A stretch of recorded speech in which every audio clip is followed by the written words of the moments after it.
Welcome to What's Next, the podcast for disruptors in the federal government and Department of Defense who are shaping the future of digital transformation.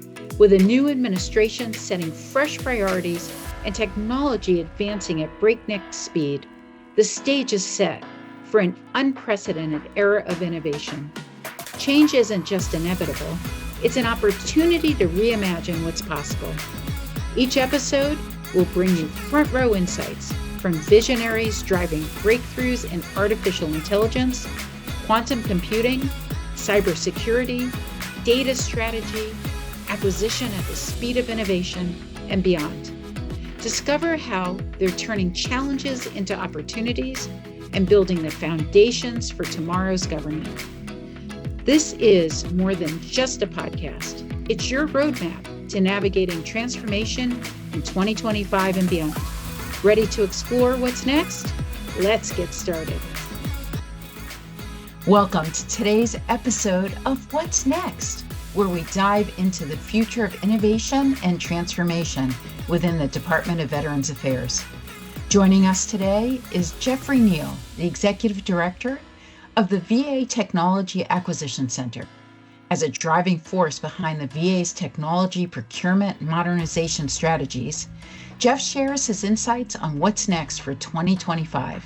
From advancing partnerships to streamlining acquisition processes, we'll explore the key initiatives shaping the VA's path forward. Stay tuned for this engaging discussion. Jeff, thank you so much for joining us today. You're welcome. Thank you for having me, Susan. We're very much looking forward to talking with you today more about your focus and the tax focus on women-owned, veteran-owned small businesses.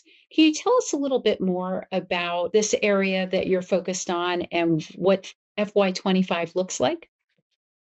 Thank you, Susan, for the question. This is something that's dear to my heart, that it's probably worth telling a little bit of a story about how I got involved in identifying the need and how we've looked at how we might best satisfy this need to improve our ability to get greater participation from women-owned small businesses. And hopefully that greater participation will produce more awards, dollars to small businesses and see their businesses grow, and then more and more people become involved in the process. So I've mentioned in the past that I started in the TAC in January, the acting head of the contract in January of 2024.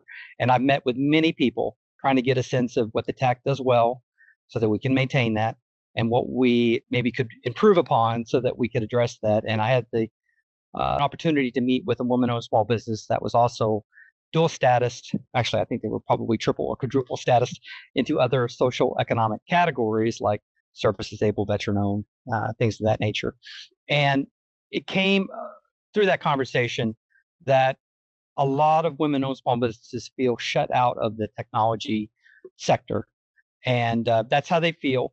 As a contracting professional, we work through a series of regulations and laws that are implemented, particularly in VA and government-wide, where we start with different groups of businesses in different social economic categories, and then we sort of expand and may go as far as to say that there is no set-aside or special group of people smaller than the overall group that we would look at. And when I spoke to her, it occurred to me, I looked at where we were performing in our goals, and I saw that our goal in the TAC, the Technology Acquisition Center, is 3%. The goal for VA is 5%. So we have a little bit of a lesser in terms of our goal. We'd be happy to exceed it, of course, but our goal was 3%. Government-wide, I believe it's mandated that it be at least 5%, but in light of what the Technology Acquisition Center procures and the fact that women-owned small businesses are underrepresented in many of these industrial codes, what they call the NAICS codes for IT or for information technology, there's not a lot of them, and it's difficult to get a lot of awards at the end of the year where we found that they ultimately went to women-owned small businesses. So I was speaking with this vendor, and it just sort of opened my eyes that, hey, we weren't meeting our goals. It was difficult for a lot of people to break in and find that they, felt like they had a reasonable chance of winning work at VA. And so I talked to some of my partners internally with VA, and we came to the conclusion that we really needed to address this. And at the beginning of FY25, I sat down with many of the leaders within the TAC, and we talked about what are our obstacles for working more or promoting greater participation with women-owned small businesses, and what can we do potentially within our power that's completely ethical and legal and appropriate in every way to address that. And within VA, Susan, there's the VA Rule of Two. And this is a reflection of our Vets First contracting program. And it's also a reflection of some court cases, in particular Kingdomware, which was a Supreme Court case, I believe, maybe out of 2016. We could edit that out, I guess, if that's not the right date. And as a consequence of that, there is a very clear priority for VA procurements that we start with service disabled veteran-owned, and then we look for veteran-owned small businesses. And then beyond that, we'll look at 8A, we'll look at HUBZone, and we'll look at women-owned and other groups, right? So there's a very clear priority, and women-owned tend to be further down the list.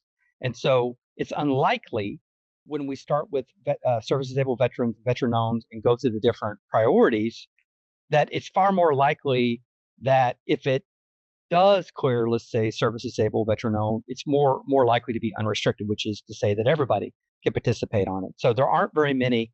In fact, I don't think I could find an example of something that was set aside for women-owned small businesses in the TAC last year. Now, it may have been, but I couldn't find any evidence that anything had been set aside, which means when we did our market research, it either got set aside for service disabled or veteran-owned, or for HUBZone or 8A, or it went unrestricted. And what can we do? Because we want to make opportunities for our service disabled veteran-owned small business communities and the veteran-owned small business communities. And of course, we will always follow the law and the regulations. And of course, in the spirit of those regulations, we'll look for opportunities. So one of the things that we decided is there is authority to go to service disabled veteran-owned or veteran-owned small businesses under 5 million. And if we could identify women-owned small businesses that have the status also of service disabled veteran-owned or veteran-owned small businesses, then we could try to talk with our customers internally, our internal stakeholders, look for projects that are 5 million and below, and see what is their comfort level for exploring a sole source with a woman-owned small business that is also a service disabled veteran-owned small business or a veteran-owned small business. And that's what we're currently doing right now. We're looking at the projects that we have that fit those parameters, and we're getting with the division directors, which is sort of the center of procurement activities within the TAC. They meet and reach out to the customers through the contracting officers that work with them. And then we're taking those lists of projects that we currently have, discussing with them and seeing their willingness to have something set aside. And once we have a number of those that we've identified, it's our intent in the TAC to post something on the System for Award Management, SAM.gov, where we will look for women-owned small businesses who also have the status of service disabled or are just veteran-owned. And then we will curate those capability statements and see if we can't match them. And in that way, my goal would be to try to double where we currently are executing for women-owned small businesses. So last year, we did approximately 1%, which equals to about $70 million. And I think we did somewhere around 30 actions that went to women-owned small businesses. So one of the things that we want to do is see if we can't double that, try to get from 70 million to 140 million. So that's one of the activities that we're doing to try to improve the chances that we could work with more and more women-owned small businesses. Now, the other thing that we're doing in addition to that is something that we had some success with one of our recent procurements, which is, I'm not going to go into too much detail because it's currently being litigated, but for those who are familiar with VA and the IT mission that the TAC executes, T4NG2 is a successor contract to T4NG, which, like I said, is currently being litigated. But put aside the litigation, let me just talk a little bit structurally about the contract, where it's a multiple award contract. When we first solicited the approximately 30 potential awardees, we targeted one to be HUBZone, we targeted one to be women-owned small businesses. When we completed the acquisition, even though it's currently being litigated, we ended up with 4 HUBZone contractors and 4 women-owned small businesses. So we quadrupled our goals, and I'd like to see that happen in the future, where we look at particular reserves and targets for our multiple awarded IDIQs, which are, sorry to use so many acronyms, but that's just indefinite delivery, indefinite quantity contracts. Just think of it as ordering contracts, things that we have a menu and we have a number of different restaurants. Like we have a lot of restaurants, and some of those restaurants are women owned, and some of those restaurants are hubs owned, and so we want to get more and more people involved in that process. So that's something that we're also looking at, is making reserves and space within these multiple awarded IDIQ contracts. And then we're also looking at, within the procurement, some of these contracts, could we give an evaluative preference for women-owned small businesses? And what that means is we do have vets first, and we do have the legal structure that requires that we go in a particular order, as I mentioned, and we're happy to follow that order and certainly have no issue with that order. But when we know, for example, that we're setting aside something for a service-disabled veteran-owned small business, could we provide a reasonable evaluative preference for STVOSBs that are also WOSBs, in other words, WOSBs or women-owned small businesses? So those are three things right now that we're looking at. I've mentioned in the introduction a discussion about new entrants, and I would say new entrants includes people who are historically underrepresented in certain career fields, certain industrial codes like information technology, other technology sectors. And so the boot camp that I referenced, which is a way for us to provide institutional knowledge about VA to people who haven't worked for the institution in any real capacity to acquire it themselves, we can give you that information. And that includes women-owned small businesses that they can level set against people who already have those relationships within VA. And we can provide you, in some sense, it'll never replicate and totally replace years of working alongside the VA employees and knowing the mission intimately. It won't replace that, but it's something that we can do to at least keep you from making simple mistakes. And we can give you some awareness of the landscape of VA so that you have a better chance, even if it's not necessarily completely able to replicate the knowledge you would gain working directly for VA as a contractor. So we want to do that. And I think women-owned small businesses benefit from that process, as well as other people who maybe don't have that status, but are nonetheless have some technical solution that, but for their institutional knowledge, VA could benefit from, and we could deliver that value to our veterans. That's fantastic, Jeff. Thank you so much for sharing all that information with us. And it's very exciting to understand the different areas of priority that you're placing on these different ways to engage with this segment of the community and also help support that segment of the community. One more question for you. You've received feedback from probably a lot of women-owned small businesses, veteran-owned small businesses, and businesses across the board. I know that you've been available. How can people continue to provide you feedback so that you are hearing from a wider audience that may be listening today? Susan, thank you for the question. Let me talk about maybe just women-owned a little bit, and then I'll talk about the broader audience and how to get feedback and get us to have an awareness of what you could offer as a vendor to VA. I mentioned earlier that I spoke to a woman-owned small business, and that actually morphed and matured into a group of women-owned small businesses that were service-disabled veteran-owned. And so we have been, I say we because it's myself and the deputy and others in TAC leadership, like Mr. Al Nichols, also in TAC leadership. So we have met with them to get a better understanding of what the challenges are. And that engagement, first with an individual firm and then now a collection of firms, led to a invitation to a digital women-owned small business alliance event, which I participated in November, and it was also very eye-opening about the concerns that people have. And it was nice to meet a bunch of different people and get a sense of the challenges from that community. So that's one thing. So I will say anything that we do could mature and evolve into something else.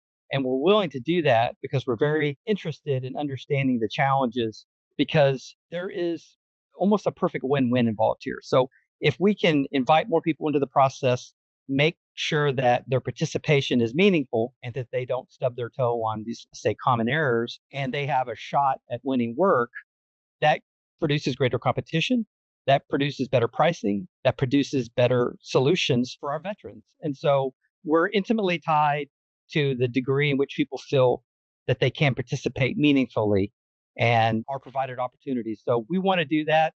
women-owned small businesses is just an example where someone brought that to my attention and to the Jeff Bishop, who's the deputy, his attention, and we're building on that. So more broadly, I have mentioned, and I know that this may flood my inbox here, but I have tried to meet with as many people who have asked me to. And I've only asked that they try to be judicious in how they engage with me. I will meet with anybody and we'll make time to have access to TAC leadership. And if we need to follow up on it, we are willing to do that. That is an enormous investment of my time and the TAC leadership time, but I do think it reflects our priorities, which, as I mentioned, when I began working here in the TAC, moving from the deputy to becoming the acting and now the permanent, this was something desperately needed by the TAC to have greater participation, involvement with the vendor communities that we work with. So I will be available. I will make myself available at different events. I mentioned the Women-Owned Small Business Alliance that I was invited to. I think for this quarter, the last 3 months of calendar year 2024, I have 8 events that I've gone to. I've worked with AFCEA in Monmouth County. I've gone to health conferences in the National Harbor area. I will be doing something also with GOVTECH CONNECTS, although it's not my event. I'm going to participate in that event here in a few weeks at the National Press Club. So I have tried to lead by example in the TAC and say, I'm going to show up. We're not going to, let's say, rehash a lot of general information about the TAC. We'd like to engage at a deeper level and provide more valuable information. A lot of people in my position, and it's understandable in a lot of ways, that it's difficult to tailor something for every event and try to make sure that that particular group of people hear something a little bit different and maybe more useful to where they sit, right? That community. And we've tried to do that. Wherever we go, we try to tailor it and provide information that we think that group of people would be most interested in. So I will make myself personally available for a quick discussion, 30 minutes to an hour, depending on how long we have, what we're going to go over. I will show up and TAC leadership will show up at these events.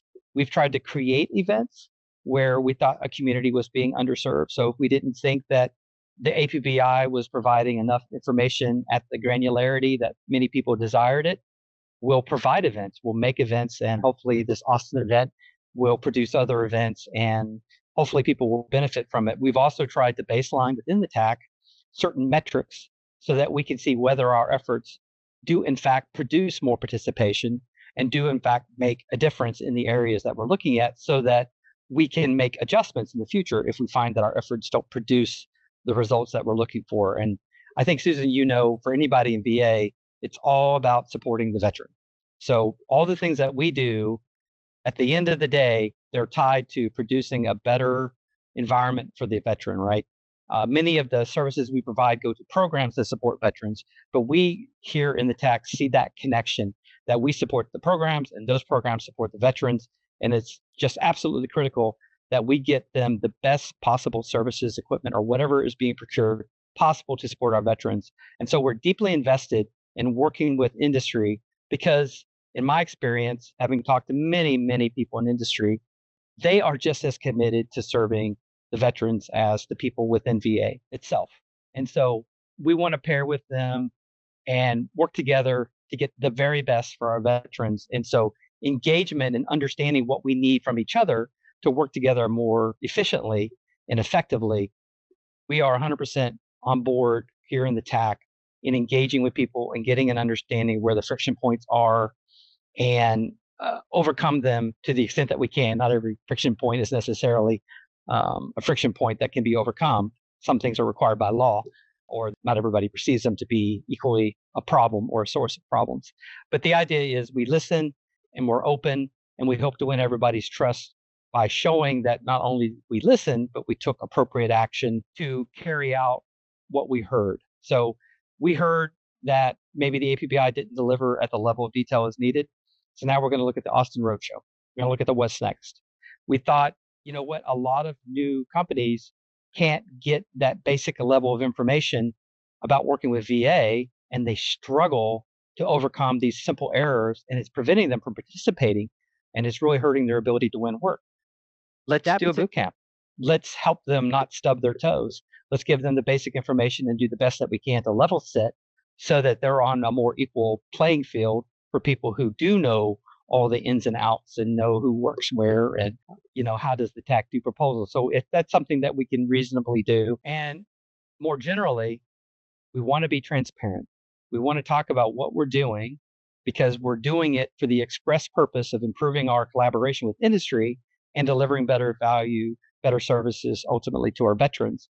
And so we have to know what works and what doesn't. And we can't sit in our own offices and opine about what other people might be struggling with. We just need to ask them and invite them in the process, being respectful for we're not paying them to provide this feedback, but we want to earn your appreciation. We'll take the feedback and we'll do something with it if we think it's the best that we can do, right? Not every idea is necessarily the best idea, but we're going to seriously consider all ideas and try to execute the very best ones to improve the relationships and improve people's opportunities.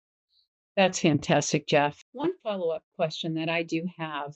You're inviting people to your office and to be able to present to the TAC leadership companies that might have solutions and so forth. What are your recommendations for their preparation? What are you looking for? What are those things that you'd like to hear about?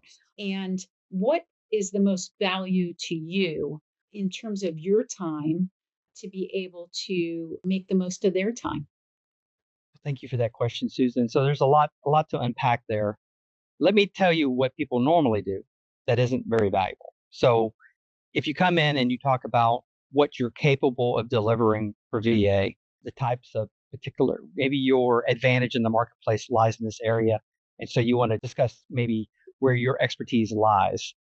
I don't control the technical solutions for VA. And so what at best I could do with that information is try to get you with a member of a program who could listen as they are crafting how they're going to put together their acquisitions and what technical solutions they're interested in exploring.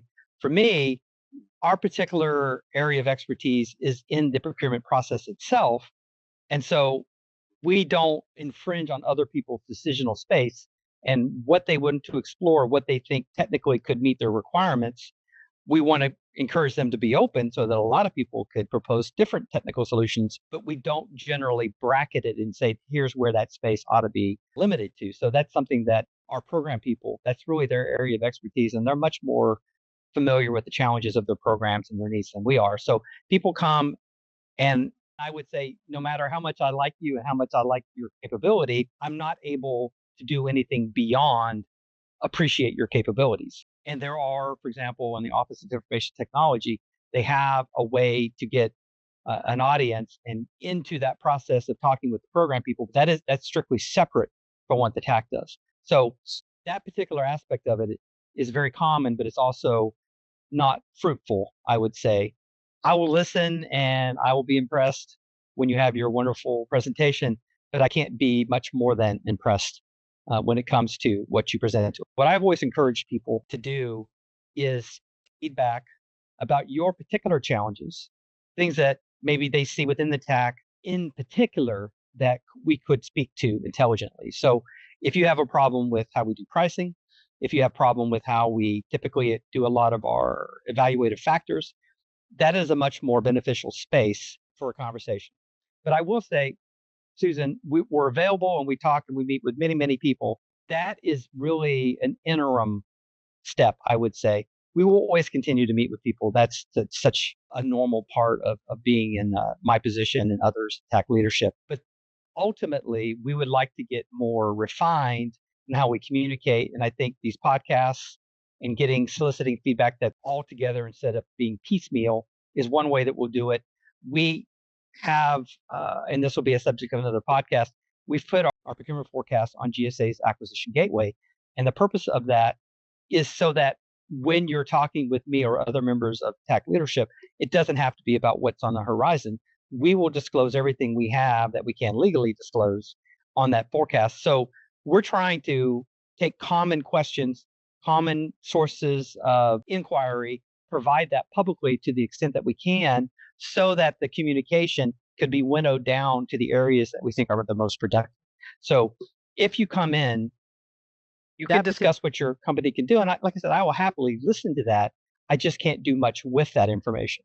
other than maybe try to connect you with some program. And it would be better to skip me altogether and go directly to that program than it would be to try to use me to get to a program. And I would much more want to talk about what are your specific experiences in the procurement process that are either good and you want to see amplified or maintained, or are negative and you'd like to see us address. Those are more valuable engagements.